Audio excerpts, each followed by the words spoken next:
Democrats hate to do, I'm going to point the finger at you guys. We are responsible. When it comes to what's going on with healthcare in this country, we're responsible for a lot of it. We in America want only the best. Well, we want the best healthcare in the world. We don't care about the cost, and we do. We want test after test after test, and we do, because here's one of the problems. We don't, at the end of the day, really feel how much our healthcare costs. Let's be honest, folks. Insurance picks it up, the government picks it up, our employer picks it up. We don't, most of us, don't really feel how much that costs. And so we keep wanting more and more, and it keeps driving up the cost. Until we as a society, and we got to address this issue, there are things like health savings accounts. There are a lot of little reforms where we can put ourselves in charge of our health care, because you're right, insurance shouldn't have to cover putting a Band-Aid on your finger. But unless we have a real discussion about this, and politicians are scared to death to talk about this, you look at the trend lines, all this little tinkering we're doing, it ain't going to change things. We need real fundamental reform. Because we're getting older, we're living longer, we're living healthier lives, and we can't afford it. Yes, sir? I have a little bit of an argument with some of what you stated just a moment ago about how we're getting healthier. And you look at the types of diseases and the prescription drugs and everything that even our youth are on. And I contest that, no, we are not getting healthier. We are surviving longer, but not with vitality. That's a good point. And I believe a lot of this healthcare issue stems from a food source issue.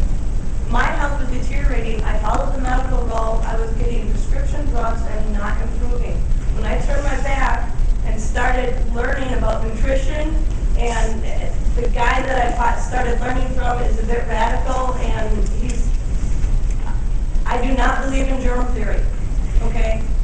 Germ theory is something that the medical and pharmaceutical industry thrives on, because they get us to believe that bacteria is unnatural and that we should attack our own body. When in the world is putting poisons into our body ever going to heal?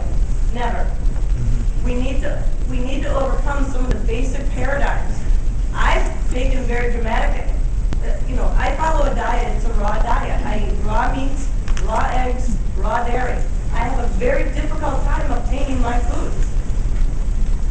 And I have not had to go to the medical system for a penny. And yet, you've got the FDA now with the S510 getting snuck in, where the FDA has even more control, and they're shutting down these raw milk routes, and they're shutting down all these things that deal with nature, because Monsanto and all these other big ag and big industry want to take over and get us to think that if we put manure on the fields, that we're going to get sick with E. coli. Well, wasn't that just amazing that they snuck that in? Yeah. You're right. It's really the paradigm of the food source. If you can't clean up the food, we are going to be toxic.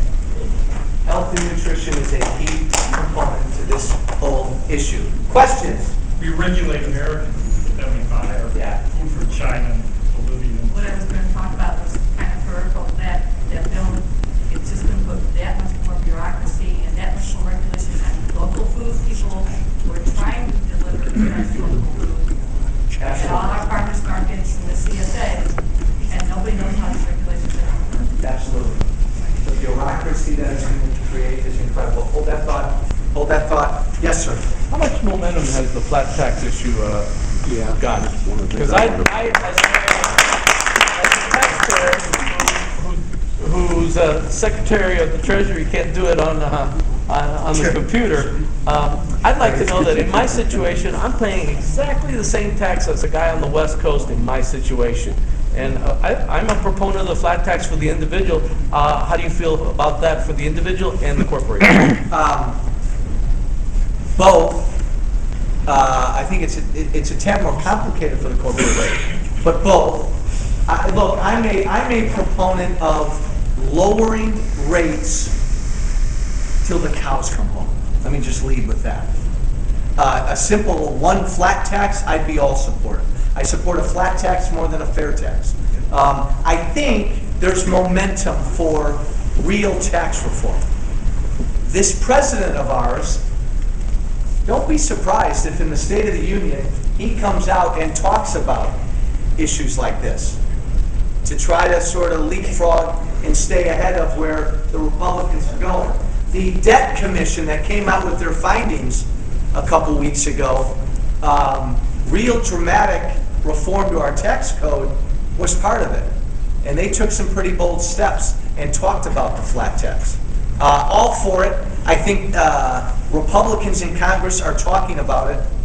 And I support it, but my heart first is just cut taxes wherever we can first. Why? Hold that thought. Why do we have an estate tax? And don't get into the argument with me about how much revenue it brings in, or it only impacts really rich people, or it doesn't do anything for this or that. It's not fair! You pay taxes. And I don't care, and you have. This is money that's been taxed once or twice or three times. Even without that argument, I would still say, on my deathbed, my government that I love has no right to a dime of that. That's my money to give to my family, or my charities, or my whatever. Why do we even get into a nickel and dime argument on the estate tax?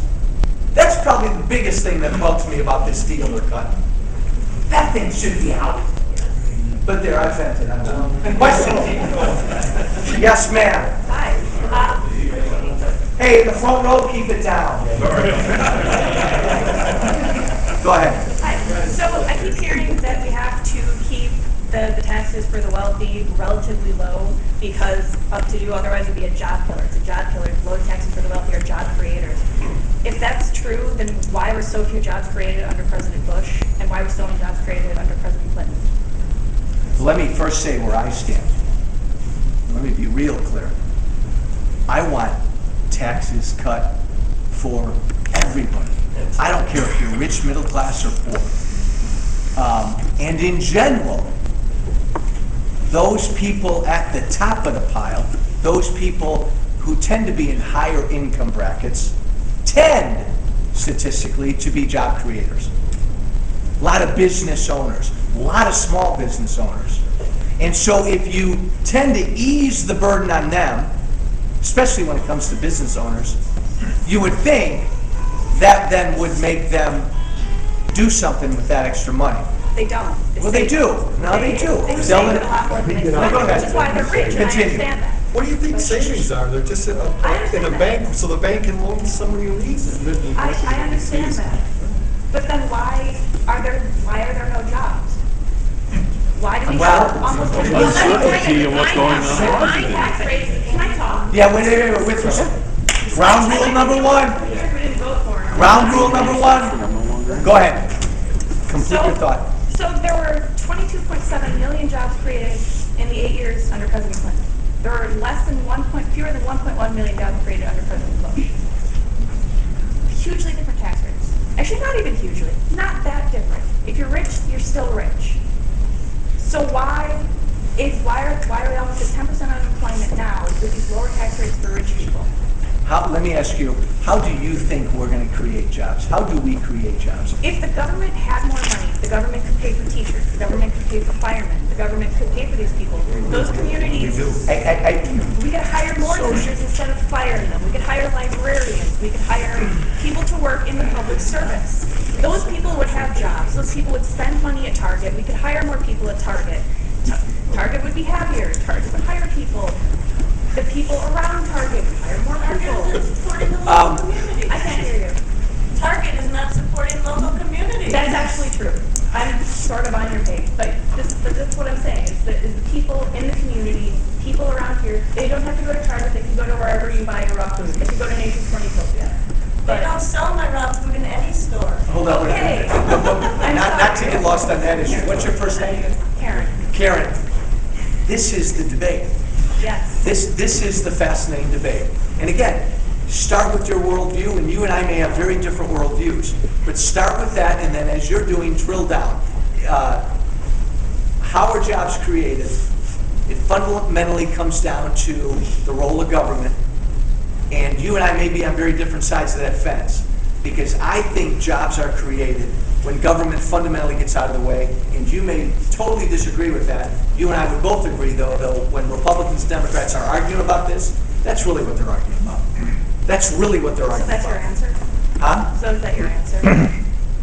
No, my answer is you and I don't agree. If I it know, were, but I asked you a why question. what was the why question? Why were there so few jobs created under President Bush with the lower tax rates for the wealthy? Why were there so many jobs created under President Clinton with the higher tax rates? President Clinton would, do you want to answer that? Yeah, I'm a small business